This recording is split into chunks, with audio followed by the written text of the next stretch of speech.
akal sihat. Akal sihat.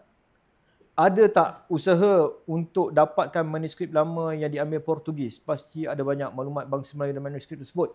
Bukan setakat manuskrip yang diambil oleh Portugis. Manuskrip yang diambil Portugis kebanyakannya hilang dalam kapal Flor de la Mar dulu. Albuquerque dia ambil, dia simpan dalam kapal tu dibawa lari keluar. Dan bawa lari keluar dan terbakar. Okey, ini satu benda yang lebih menarik lah. Kan? Cuba kita tengoklah. Kita tengok, setiap satu bangsa penjajah yang datang ke sini, mereka akan datang. Bangsa penjajah yang datang ke sini, mereka akan kumpul. Albuquerque, dia bukan setakat ambil singa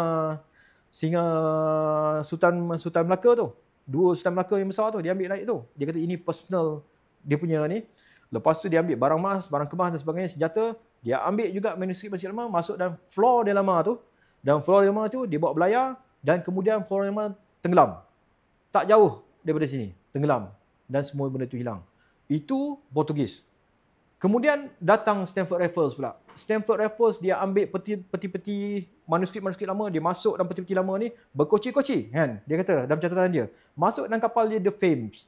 Kemudian berlayar daripada Bangka Hulu. Berlayar keluar, tak jauh pada tu kapal tu terbakar dan tenggelam. Penjajah Sepanyol semasa mereka menjajah Filipina, fi amanillah. Pergi ke sana, menjajah, menakluk dan memurtadkan semua umat Islam dekat situ. Apa yang dibuat? Dia kumpul dan dia bakar semua manuskrip sejarah dan catatan kitab-kitab lama tu, dia bakar semua sekali. Zheng He, Cheng Ho punya catatan dinasti Ming tu, semua tu dimusnahkan. Kenapa? Kenapa semua ni seolah-olah dimusnahkan dalam masa yang lebih kurang sama waktu tu? Kalau kata dia satu kebetulan, mungkin satu peristiwa saja. Satu kebetulan mungkin 1 atau 2 peristiwa. Tapi sampai 3-4 peristiwa yang sama melibatkan sejarah dan akar sejarah negara ni, region sini, region Nusantara ni, ini dah sampai masuk ke tahap modus operandi lah. Kan? Satu modus operandi. Pelik lah kan kita tengok. Semua tu dibakar dan hilang.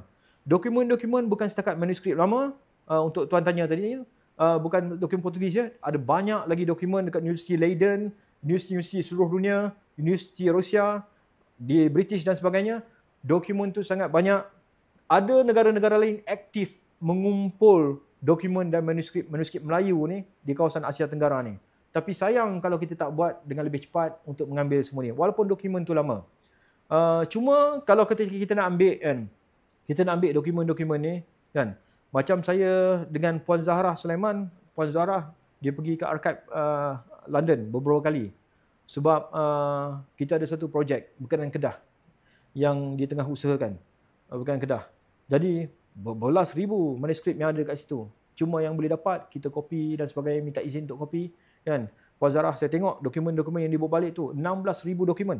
Itu yang sebahagian kecil tentang Kedah saja. Belum tentang benda lain kan. Supportlah usaha-usaha macam ni supaya kita boleh dapat balik benda-benda yang kita patut dapat balik kan.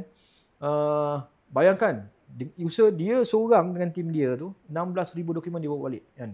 Balik. Ada banyak lagi yang dekat luar tu. Yang entah apa yang ada. Dekat Turki saja, surat-surat raja-raja Turki, surat-surat khalifah yang lama kan, yang ada tu, yang bersama raja-raja kita sebelah sini, banyak lagi dekat situ yang belum ada orang keluarkan daripada archive dan terjemahkan untuk dapat akses kepada kita. Tentu ada banyak lagi sejarah. Saya rasa apa yang kita bentang kat sini tak sampai 1% pun daripada apa yang diketahui dan tersimpan, masih tersimpan dalam seluruh dunia, archive seluruh dunia.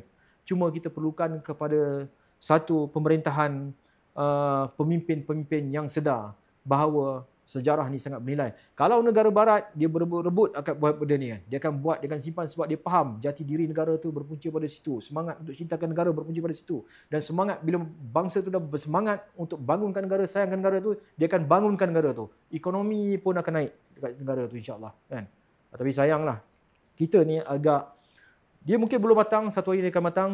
Bayangkan 5 buah kapal di Taman Sungai Batu yang dijumpai itu pun masih kat dalam air itulah sampai hari ini. Dah berpuluh tahun dah. Kesian tim-tim Sungai Batu tu kan. Kesian lah bagi saya. Dia orang berusaha macam-macam lah dia orang buat kan. Tapi sampai sekarang masih belum ada apa-apa. Kapal tu masih dalam air tu kan. Duduk dengan ikan keli je kan. Kesian.